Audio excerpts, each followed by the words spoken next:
আসসালামু আলাইকুম ভিউয়ার্স।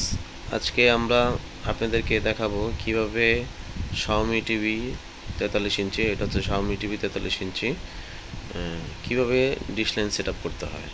তো প্রথমত আপনারা যখন টিভিটা অন করবেন তখন আপনারা সরাসরি চলে যাবেন সেটিংসে। দেখবেন হাতের ডান পাশে সেটিংস আছে, দেখতে পাচ্ছেন, এই যে সেটিংসে চলে যাবেন। সেটিংসে যাওয়ার পরে হচ্ছে আপনি এখানে দেখতে পারবেন হলো